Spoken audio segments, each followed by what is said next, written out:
ભાઈ 8:30 વાગ્યા છે ભાઈ. ગુડ મોર્નિંગ, જય શ્રી કૃષ્ણ, હર હર મહાદેવ. કેમ છો બધા? મજામાં જશો? તો અવાજ ભારે ભારે થઈ ગયો છે ભાઈ. શરદી એક દીમાં જોરદાર શરદી થઈ ગઈ છે. બાકી હવે બાજુમાં થોડું કામ હાલે છે મકાનનું, જો બેકગ્રાઉન્ડ વોઇસ આવતી છે. ઈસ્યુ મારે છે ને દિવાલમાં એની. બાકી હવે આપણે જઈને 4 દી ફૂલ મહેનત કરવાની. બાકી તમે કાલે જોયું હશે આપણા બ્લોગમાં કેવડો લોસ કર્યો છે. એ લોસ આપણે કવર કરવાનો છે 4 દીમાં, ગમે એમ થાય ને. થઈ જાય કે નહીં કમેન્ટ કરી દો મિત્રો. બાકી આવું તો હાલ્યા કરે, ધંધો છે એટલે એમાં આવ્યા કરે. બાકી કવર કરવાનો છે ગમે એમ કહીને. 4 દિવસ બાકી છે આખા મહિનામાં, જોઈએ હવે. બાકી ચાલો થઈ જશે કે નહીં કમેન્ટ કરી દેજો ને. મળીએ હવે ઓફિસે જઈને. ચાલો 3:22 થઈ છે ભાઈ.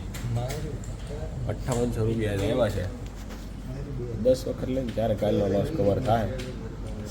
એટલે દિવસે હવે 3 દી બાકી છે ખાલી. 3 દીમાં હવે કેમ ભેગું થાય? વેદના 20-20 હજાર લઈને ત્યાં 0 થઈ જાય તો વાંધો નહીં આવે. વેદના 20-20 હજાર લેવાના છે.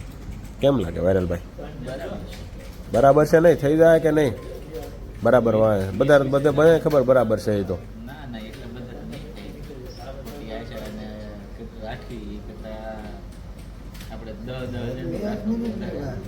જવાજો ભાઈ. પૂરાભાઈ શું થાય? પૂરાભાઈ गिरीश का गाना सुनेगा? आज सुन रहा है. 2000 का लिया है गिरीश का गाना सुनने के लिए भाई. ચાલો ભાઈ આવું છે કે આજનું. શરદી થોડી જામી ગઈ છે. માર્કેટમાં વાંધો નહીં, આજ થોડી હરિયાળી છે એટલે 3 દી આવી હરિયાળી રહીએ ને 20-20 હજારની તો કવર થઈ જાય લોસ. તો 0-0 નીકળી જાય, મારે વાંધો નહીં આવે. બાકી તો ચાલો. તો ભાઈ આપણે ઓફિસેથી આવી ગયા છીએ અને ભાઈ નાક બંધ થઈ ગયું ને તો ઉકાળો બનાવી છે ભાઈ. ફર્સ્ટ ક્લાસ ઉકાળો બની જાય ને એટલે પી લેવાનો ભાઈ. શરદીની દવા લેવા નથી થાય. શરદીની દવા લઈને તો પછી આ મુંડાઈ જાય છે શરદી. એટલે ફર્સ્ટ ક્લાસ જો કાવો બનાવવું છે એટલે શરદી હળવી પડી જાય ને તો મજા આવે. શરદીની મજા નથી આવતી સારી. શીકું જ આવ્યા કરે નકરી. મસ્ત સિરપ બનાવી છે અમે. ગાવડી શરદી ઉધરસમાં કેમ ઓલી બાટલીમાં આપે એવી સિરપ બનાવી નાખી આપણા.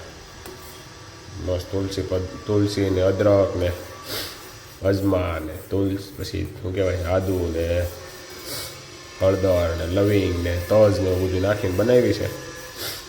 થોડુંક મીઠું નાખ્યું, હવે થોડુંક લીંબુ નાખી દઈએ ને એટલે ફર્સ્ટ ક્લાસ કાવો બની જાય.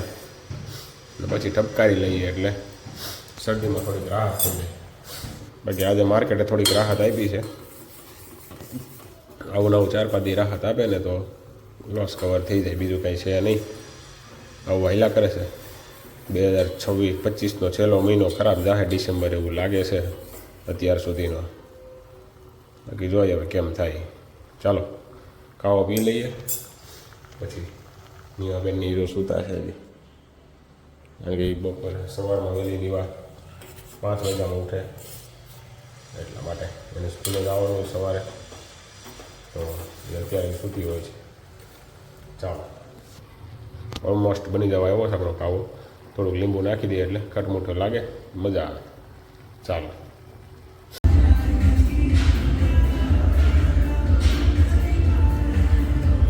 તો ભાઈ આપણે જીમમાં આવી ગયા છે ને જીમમાં હજી કોઈ પબ્લિક આવ્યું છે નહીં. આપણે ગામની પહેલાં આવી જવાય ને એવું લાગે છે.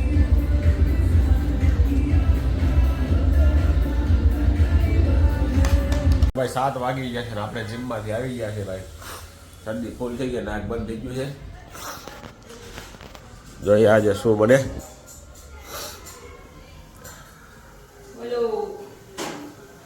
ભાઈ આજે બને છે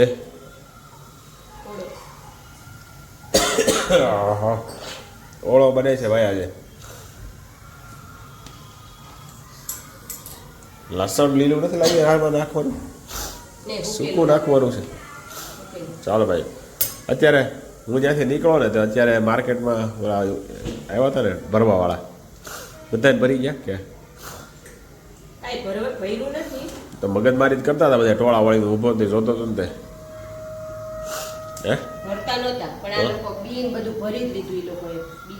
પણ ભરવું જ પડે ને કે ઓલા લોકો ભરીને વયા જાય. હાવ બાંધતા હતા બધે. આશાદીપ વાળા રે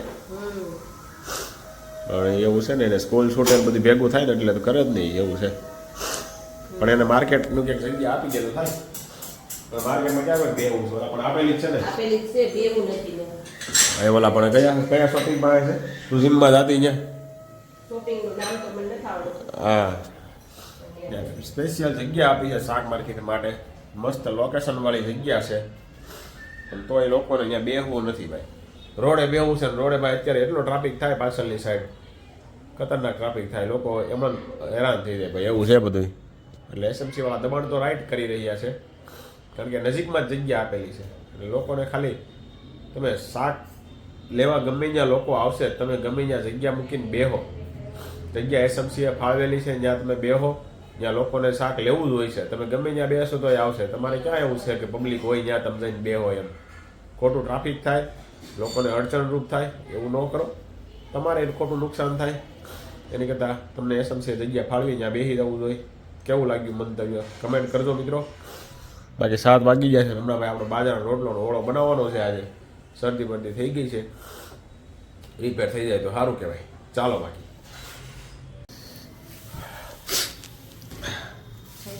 તો ભાઈ આપણે જમવા બેસી ગયા છીએ ને ભાઈ બસ ગ્લાસ જો ઘી લગાવીને બાજરાનો રોટલો બનાવેલો છે ભાઈ અને આહા જો મસ્ત મજાનો ઓળો છે શિયાળામાં મજા જ આવે ખાવાની બાકી બીજા ઋતુમાં ન મજા આવે એટલી બધી શિયાળામાં રીંગણાનો ઓળો છે આખા રીંગણાનું શાક છે એવું બધું મજા આવે એટલે વધે તો મને તો વધારે છે ને સ્વામિનારાયણ મંદિરનો ઓલો હોય ને મહોત્સવ શાક ઉત્સવ એમાં ભાઈ જે રીંગણાનું શાક હોય ને એવું તો કોઈ બનાવીને દેતું જ નથી કા એવું ક્યાંય હોટલમાં નથી મળતું નકરી મજા આવે ખાવાની